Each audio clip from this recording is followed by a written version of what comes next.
Coucou tout le monde, on se retrouve pour une création. Voilà, encore peut-être une idée farfelue qui me passe par la tête. Vous savez que j'adore le jean.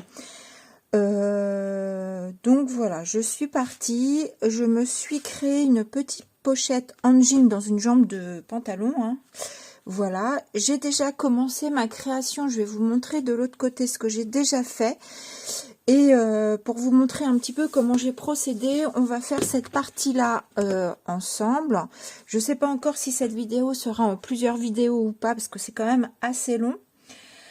Voilà. Donc, création avec les tampons All & Create. Voilà, donc en tant que DT pour Make4. Donc, j'ai utilisé ce tampon hashtag 1145. Et j'utilise cette grande planche A4 195. J'adore les rouages qui sont dessus. Et comme il y a des rouages dans mon papillon, voilà, je voulais lui donner un petit côté steampunk. Donc, j'ai pas encore fini.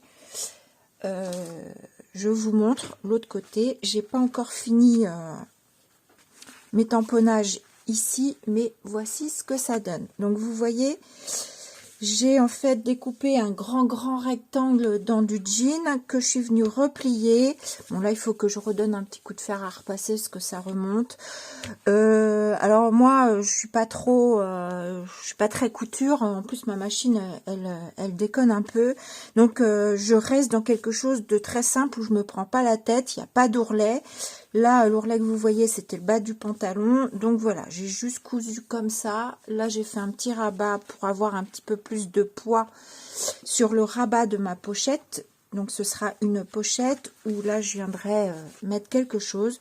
Je pense que je vais venir mettre une lanière ici. Je ne sais pas encore si je mettrai en chaîne, une lanière en chaîne, ou si je découpe une bande de jean, je ne sais pas encore.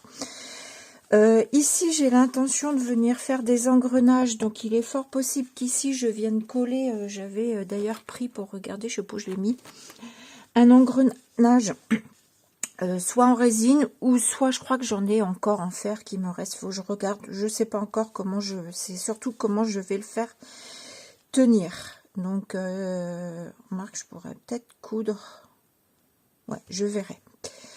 Voilà, donc comment je procède? Tout simplement, je viens mettre du gesso blanc sur mon jean. Donc c'est ce qu'on va faire aussi ici. Je sais pas trop encore ce que je vais mettre sur cette partie-là, en sachant que là, ça va retomber. Je pense que je vais venir mettre des engrenages en dessous, là. Je vais rien mettre d'autre. Ici, je sais pas encore. Donc, voilà comment je procède. Je mets du gesso. J'arrive en fin de bouteille aussi. Ça fait pourtant un moment qu'elle est dans le sens, la tête en bas pour... voilà, je me prends pas la tête. J'étale mon gesso. Je fais pas forcément quelque chose de bien... J'aime bien avoir des petites taches blanches. Vous voyez, je fais pas un carré net, c'est ça que je veux dire.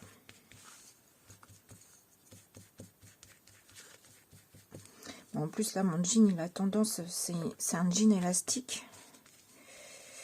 Mais cette partie-là, en fait, j'ai eu, je pense, un problème là à ma couture. Et du coup, ça se resserre un peu. Mais c'est pas grave. Et puis, bah, comme j'apporte de l'humidité, je pense que mon jean, pour le coup, il se détend un peu.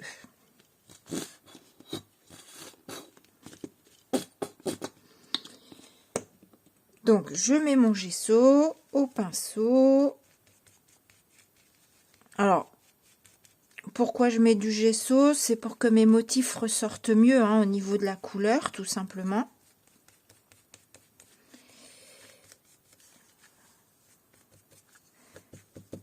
Voilà, vous voyez, après. Donc, je vais sécher hors caméra.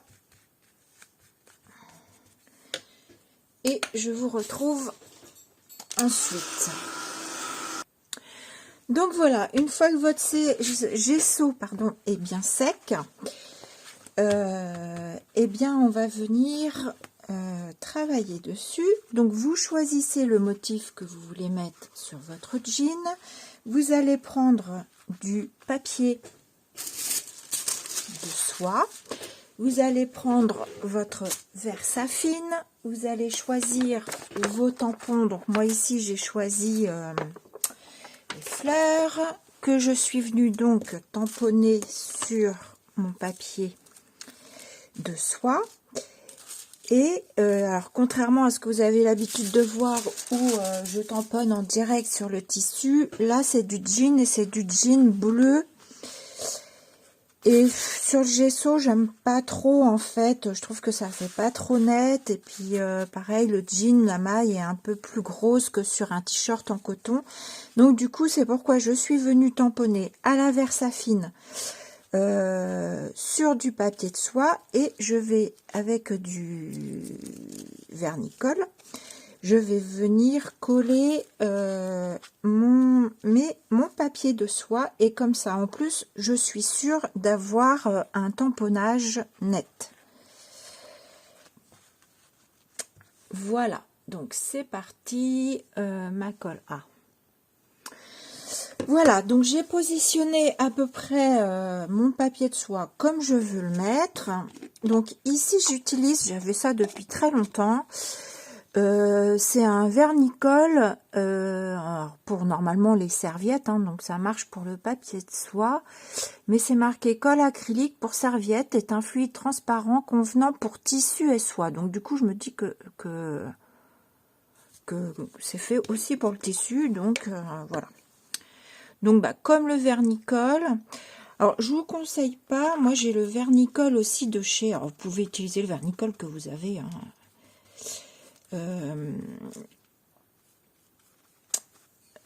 Alors oui, déjà, pourquoi tamponner à la Versafine? Je pense que de toute façon vous vous en doutez, hein, mais parce que pour pas que votre encre, pardon, bave, comme la Versafine est faite pour l'aquarelle, je tamponne donc mes éléments à la Versafine. Comme ça, je suis sûre qu'avec mon vernicole, je vais pas venir faire baver mon encre. La Versafine, elle va pas bouger. Voilà.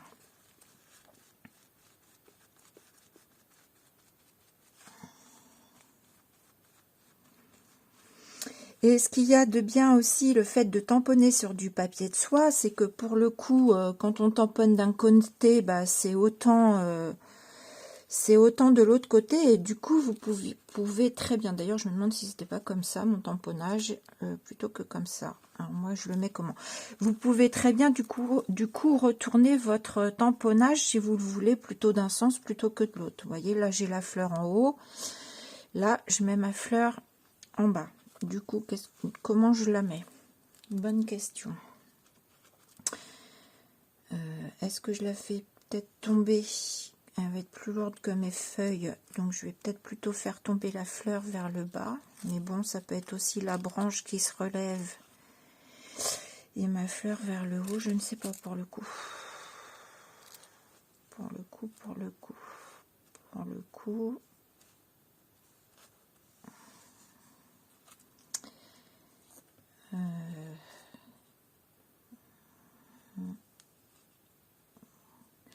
À moins que je la mette comme ça.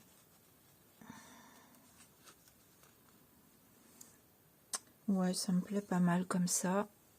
Je vais coller celle-ci. Hop.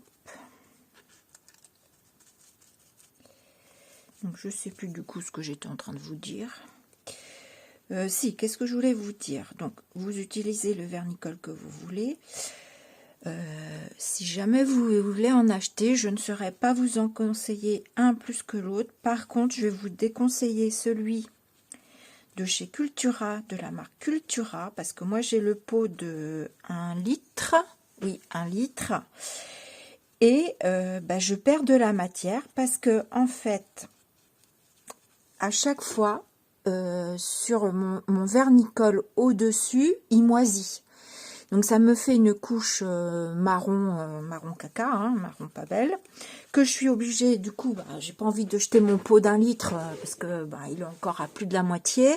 Donc j'enlève la couche de moisi, donc voilà. C'est pour ça que je vous conseille pas de prendre, si jamais vous voulez en acheter, ne prenez pas celui de la marque Cultura, parce que du coup, bah, voilà, c'est pas terrible, quoi.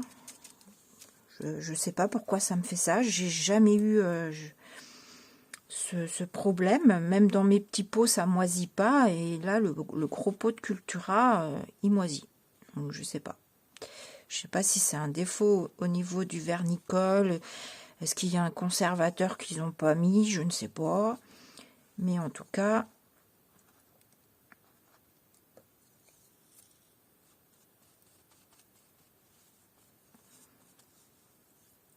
j'ai ma petite feuille qui s'est enlevée, de toute façon elle dépasse, donc je viendrai lui découper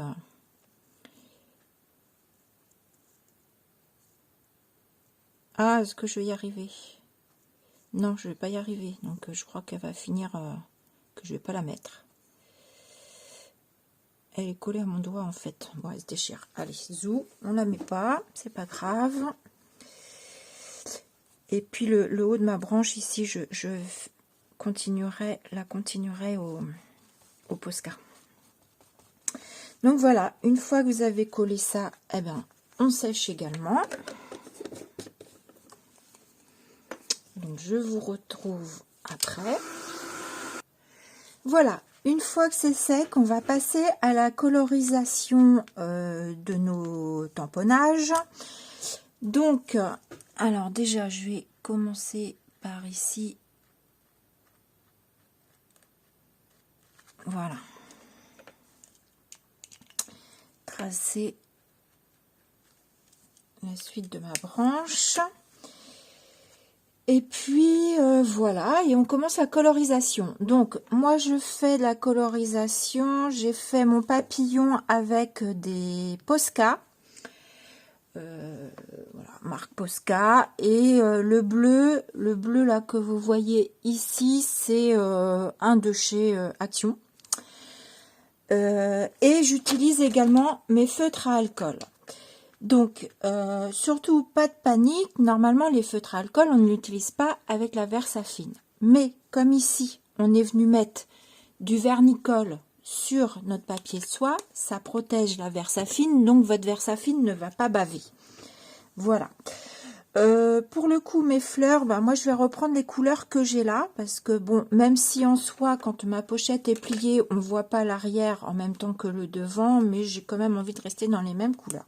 Donc je vais faire mes feuilles dans les tons bleus. Donc ici c'est un Posca qui est transparent, ce qui fait que ça me laisse, parce que si votre Posca est assez opaque, ça va recouvrir vos traits. Donc là, il est assez transparent. Et qu'est-ce que je voulais vous dire? Oui, alors, bien entendu,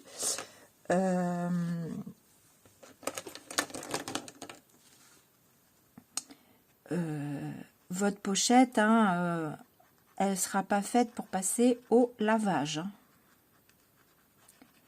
Ici, j'utilise pas spécialement des produits qui passent au lavage, hein. Surtout le papier de soie, à mon avis, il va vite sauter si jamais on passe tout ça à la machine, même si on lave à la main.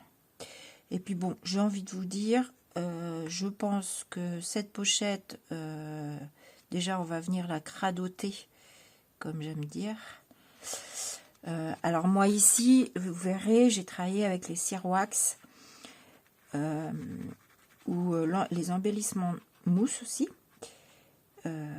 Vous faites avec ce que vous avez, pardon. Et qu'est-ce que je voulais vous dire? Je ne sais plus. C'est parti dans les oubliettes. Donc voilà pour mes feuilles. Je vais laisser sécher et maintenant je vais partir. Alors, je ne sais plus ce que je vais utiliser. Je crois que j'ai utilisé de rose. Ça doit être ça. Marron, j'ai pas besoin. Je ne sais plus. Marron, j'ai pas besoin. Je vais enlever ce que je n'ai pas besoin. Le bleu, je vais le prendre après, comme ça, ce sera sec. Je ne sais plus. Ouais, je vais partir avec ça. Donc, mon feutre alcool, comme je vous ai dit, on n'a pas peur parce que notre Versafine a été recouverte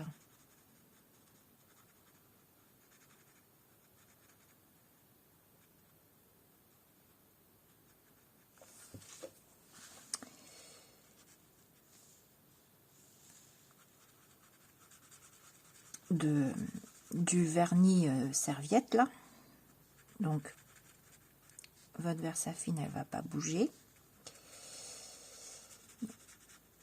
Donc, bah, j'y vais. Voilà. Donc, qu'est-ce que je vous ai dit? Donc, un pas de lavage. Ah oui, et puis pour revenir à mon vernicole de chez Cultura, ouais, je sais pas ce qui se passe, parce qu'en plus, dans mon bouchon sur enfin, le couvercle hein, de fermeture, en fait, c'est vrai que quand je l'enlève, ben, j'ai de la condensation qui s'est créée dessus. Et je pense que c'est pour ça que ça moisit. Mais je comprends pas pourquoi dans ces pots-là, ça moisit pas, et dans mon grand pot, ça moisit. Je ne sais pas. Enfin bref, je le termine pour dire de ne pas le jeter entièrement. À chaque fois, j'enlève ma couche de moisi. Et puis je vais le terminer comme ça. Mais je ne rachèterai pas la marque de Cultura. Ça, c'est sûr.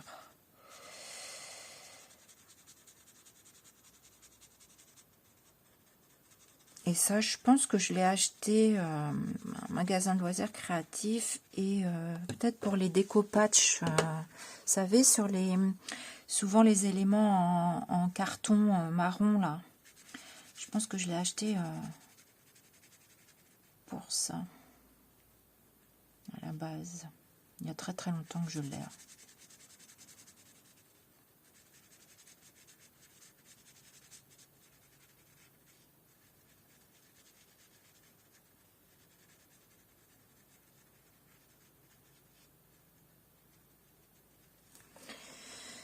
Donc voilà, on voit un peu les traits, mais je vais revenir après avec une autre couleur pour vraiment retrouver ces couleurs-là. Donc je vous fais une fleur hein, ensemble là, et puis bah, après je vais terminer hors caméra parce que sinon ça va être super long.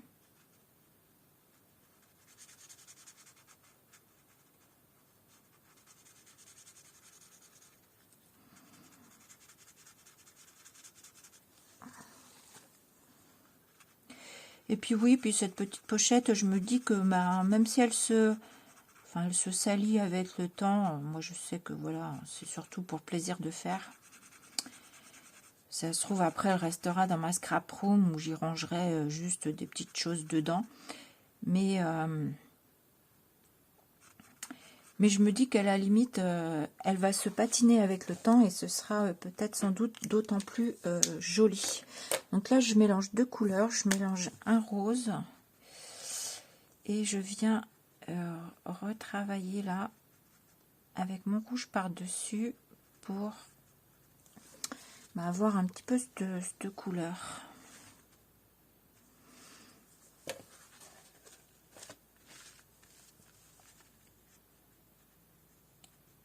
Voilà, donc vous aurez déjà vu une partie.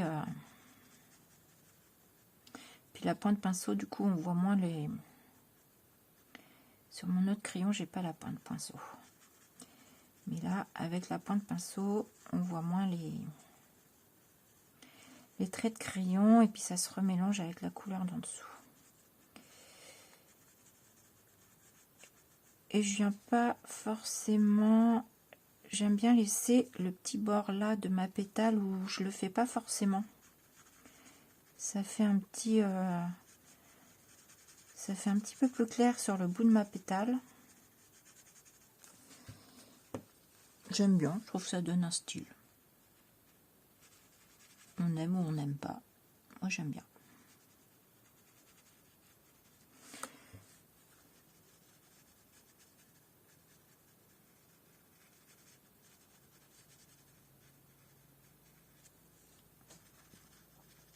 Et puis après, je vais finir donc mes autres fleurs. Le temps que je finisse, celle-ci, elle va commencer à sécher. J'aime bien quand même donner un petit coup de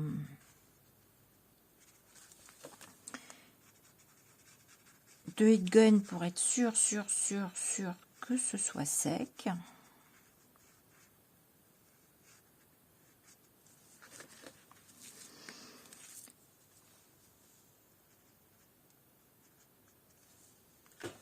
Je sais pas pourquoi j'ai l'impression que ça fait moins qu'oreille, ou alors c'est parce que c'est pas encore sec. Et je vais apporter un tout petit peu d'ombre. Il me semble que c'est ce feutre là que j'avais pris. Je vais juste apporter, voilà, juste un petit peu d'ombre sur ma petite feuille.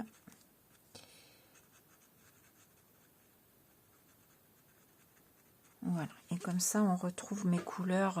Là j'avais mis du bleu également, vous voyez peut-être pas très bien. Vous voyez là j'avais mis du bleu également plus foncé. Voilà, donc je fais pause, je finis mes autres fleurs et après je pense qu'on viendra travailler notre fond. Et après on fera d'autres tamponnages parce que je veux mettre des engrenages.